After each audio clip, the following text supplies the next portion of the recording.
Jajaran Satpol PP Banjarmasin mencegah bermunculannya warung sakaduk wan manusia gerobak di bulan Ramadan.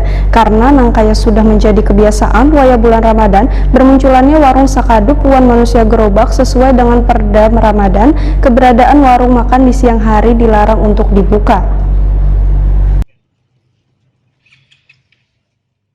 Jajaran Satpol PP Banjarmasin mencegah bermunculannya warung sakaduk wan manusia gerobak di bulan Ramadan karena nangkaya sudah menjadi kebiasaan wahai bulan Ramadan bermunculan warung sakaduk wan manusia gerobak. PLT Kepala Satpol PP Wan Damkar Banjarmasin Ahmad Mujahid wahai takuni Prima TV jelang tengah hari Jumat 16 April 2021 mendahkan sesuai dengan Perda Ramadan, keberadaan warung makan di siang hari dilarang untuk buka. Jika nekat buka, aparat penegak perda pun mengancam pemberlakuan sanksi, yaitu tindakan pidana ringan atau tipiringguan penertiban. Larangan ini bertujuan agar warga lebih bisa konsentrasi dalam menjalankan ibadah puasa di bulan Ramadan. Kada hanya persoalan warung sakaduk, menurut Ahmad Mujahid, maraknya manusia gerobak yang umumnya bermunculan bulan Ramadan juga akan ditertibkan. Pihaknya akan memberikan sanksi tegas bila nantinya didapati manusia gerobak ini. Ahmad Mujahid berjanji akan mengkoordinasikan permasalahan ini dengan instansi terkait lainnya, terutama mengenai masalah eksekusi di lapangan. Penertiban ini dilakukan supaya kemunculan manusia gerobak wan warung sakaduk ini kada meresahkan warga, wan bisa tertangani dengan baik.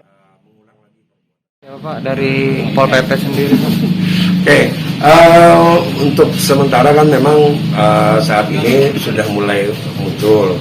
Nanti coba kita koordinasikan dengan kawan-kawan di lapangan untuk pelaksanaan kegiatan penertibannya seperti apa. Insya Allah nanti formulanya coba kita upayakan lebih maksimal untuk hasil.